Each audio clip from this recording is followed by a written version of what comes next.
Bonjour à tous, bienvenue sur ma chaîne pour les nouveaux du coup coucou pour pour les abonnés. Ça fait longtemps que je vous ai pas fait de vidéo, mais j'avais vraiment pas le temps parce que j'adore faire ça, mais franchement le temps là malheureusement c'était un peu tendu. Bref, je suis là pour la vidéo. Alors c'est une vidéo que vous avez été nombreux à me demander, malheureusement j'ai envie de dire, parce que c'est une demande de pension de réversion. Alors, cette pension de réversion, c'est pour qui? C'est pour toutes les personnes qui ont au moins 55 ans. Il faut avoir 55 ans, c'est l'âge minimum.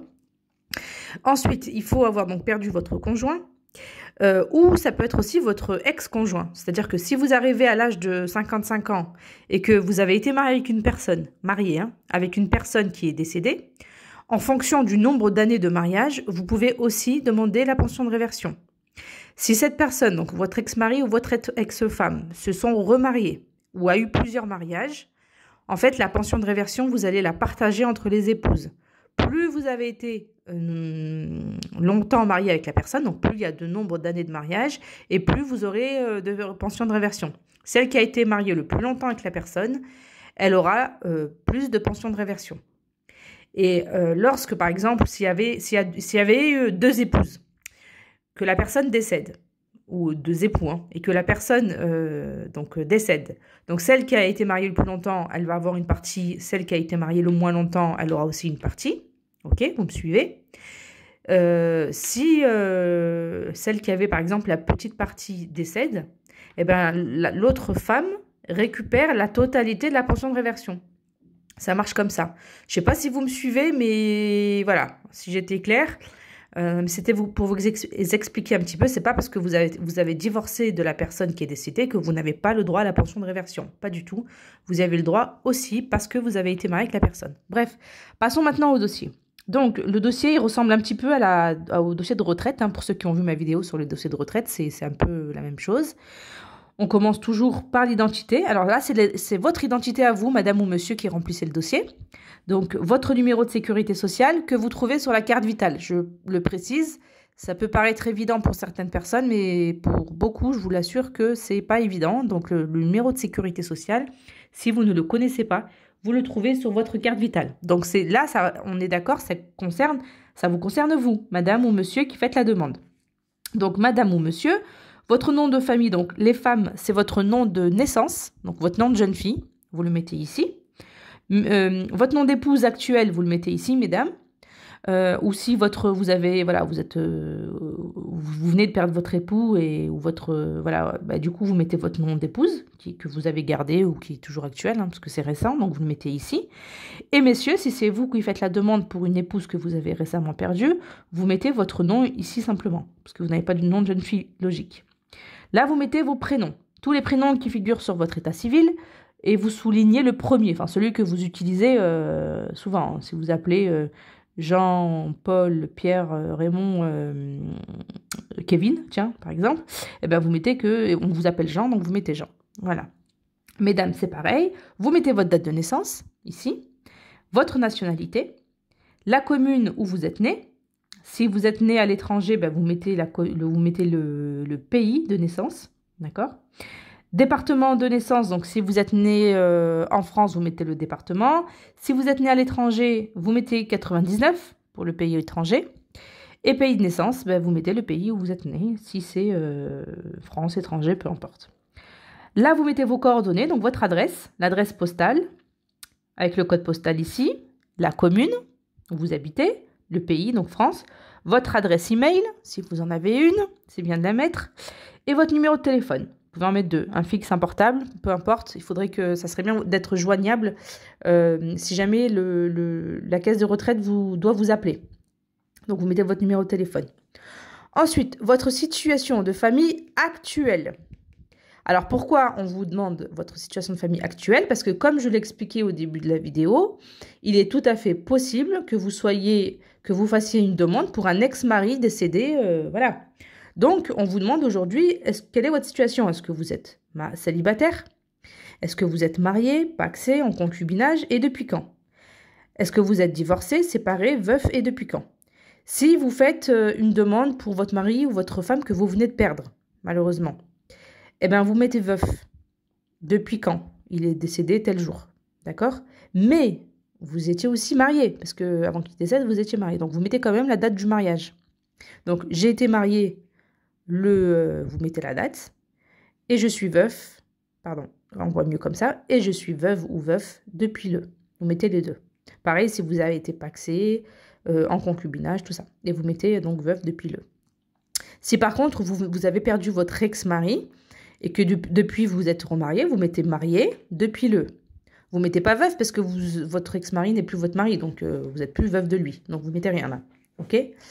Si jamais vous avez une situation à laquelle j'ai pas répondu et que vous souhaitez en savoir un peu plus, bah, du coup, vous me laissez un commentaire en dessous de la vidéo et je vous répondrai, bien sûr. Alors, en général, j'essaie de me mettre sur les commentaires, sur les réponses le dimanche. Si jamais vous voyez qu'au bout d'une semaine, je ne vous ai pas répondu, n'hésitez pas à me reposer la question. Pourquoi? Parce que je ne sais pas pourquoi, mais des fois, il y a des bugs sur YouTube. Je ne reçois pas toutes les notifications ou toutes les questions. Donc, du coup, voilà. Parce que normalement, au bout d'une semaine, je suis censée répondre. Si je ne réponds pas au bout d'une semaine, c'est que normalement, enfin, je pense que je ne l'ai pas vu. Donc, n'hésitez pas à relancer, à me reposer la question. Mais je réponds normalement vraiment à tout le monde. Parce que ben, on n'est pas encore non plus nombreux de fous. Donc, voilà. Ça me permet de répondre à tout le monde. Ensuite, conjoint porté disparu le. Alors là, c'est pas laquelle il est mort, c'est pour les personnes qui ont leur conjoint qui a été vraiment porté disparu. C'est-à-dire pas de nouvelles, pas de son, pas d'image, on ne sait pas où il est, disparu, recherché, bon bref, ça les concerne. Mais s'il est mort, c'est ici, ou morte, c'est là, décédé. Je suis désolée si je suis un peu cash, mais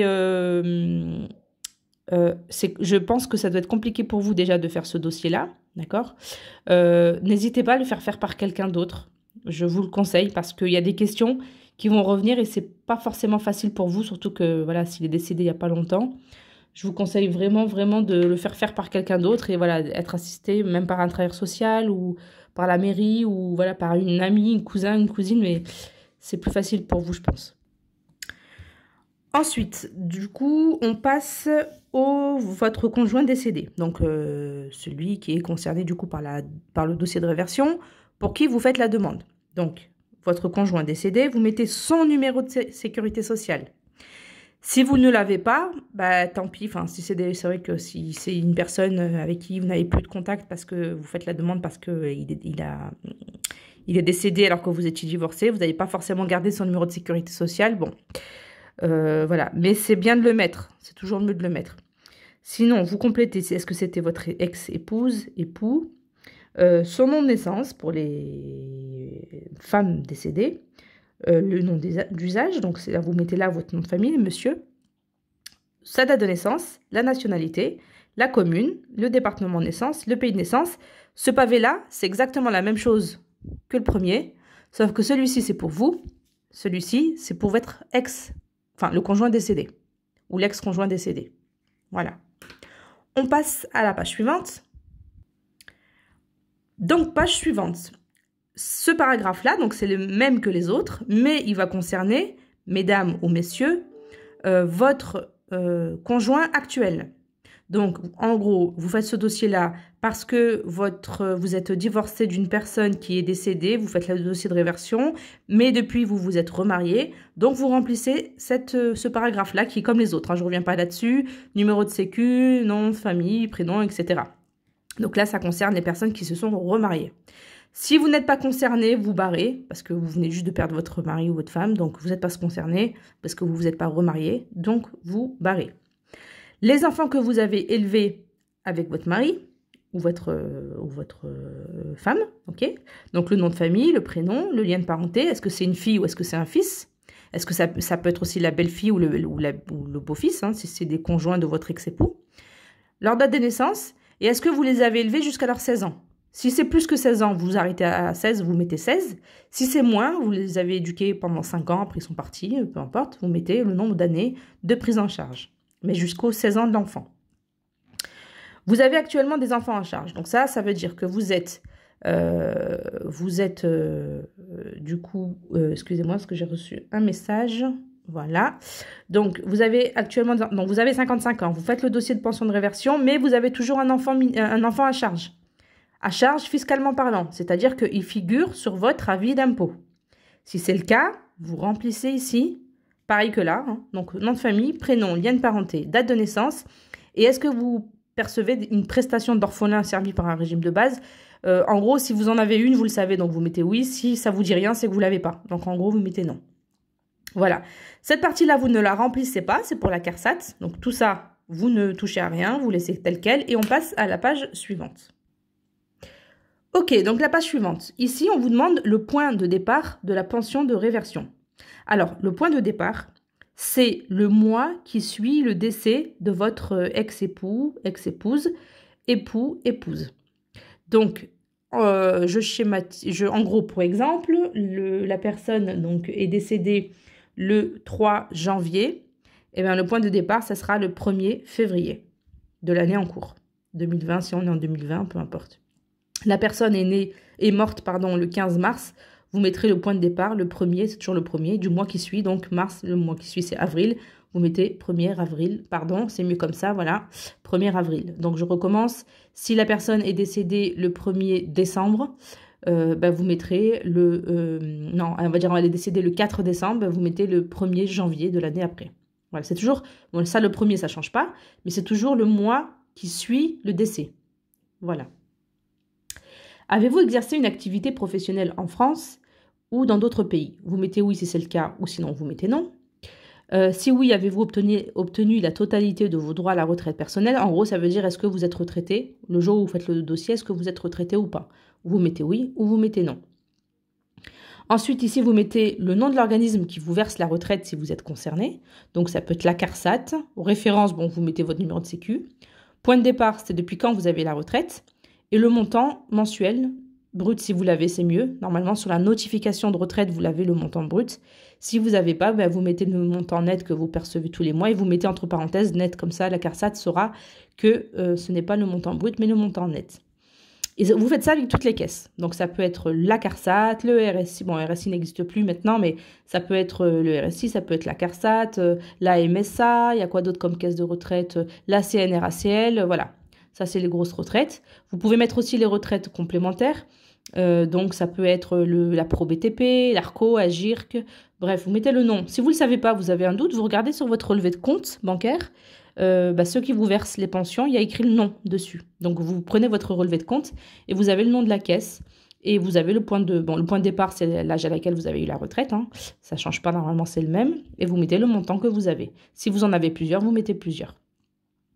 Voilà, si vous n'avez pas encore la retraite parce que vous faites la demande à 55 ans et que vous n'avez pas encore l'âge pour faire la retraite, vous remplissez ici. Sinon, précisez la date et l'âge auquel vous pensez obtenir la totalité de vos retraites complémentaires. Vous mettrez l'âge à laquelle vous aurez la retraite. Donc, normalement, aujourd'hui, c'est toujours 62 ans. Donc, vous calculez, vous mettez l'année où vous aurez 62 ans ou 67 ans.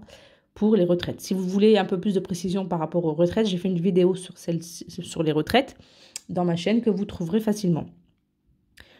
Ensuite, avez-vous demandé une pension d'invalidité ou de veuf ou de veuve? Pareil, si vous l'avez, vous mettez oui. Si vous ne l'avez pas, vous ne mettez non. C'est quelque chose que si vous avez, vous le savez forcément parce que c'est un revenu mensuel. Si ça ne vous dit rien, c'est que vous ne l'avez pas, donc vous mettez non. Ensuite, là, on va parler de votre conjoint qui est décédé, pour lequel vous faites la demande de pension de réversion.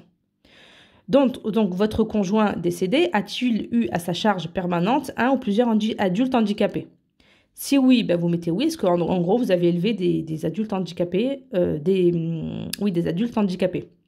Vous mettez oui, sinon, non. Vous pouvez remplir tout le reste si c'est OK. Normalement, c'est des questions quand même que vous connaissez. Hein. Si oui, la période de prise en charge, OK. Ça concerne vraiment les personnes élevées qui ont été handicapées. S'il y a eu des revenus par rapport à ça, vous mettez quel organisme le payer. Voilà, c'est quand même quelque chose que vous devez connaître. Si vous ne savez pas, vous m'envoyez un message vous m'envoyez un message, vous me mettez un commentaire et je vous répondrai sans problème. Ensuite, on passe à la page suivante. Donc, votre conjoint toujours décédé, est-ce qu'il a exercé une activité dans un autre pays que la France? Si c'est oui, si c'est non. Si c'est oui, vous mettez dans quelle année il a travaillé et où. Et qu'est-ce qu'il a fait? Est-ce qu'il a travaillé de 1980 à à 2000, je sais pas moi, à 2000, il était ingénieur, ben, il a fait ça, par exemple, à Madagascar. Bon, bref, peu importe. Et là, vous mettez les pays. Est-ce que vos dépenses de santé sont-elles prises en charge par un autre pays que la France? Vous mettez oui ou non, d'accord? Et ensuite, vous datez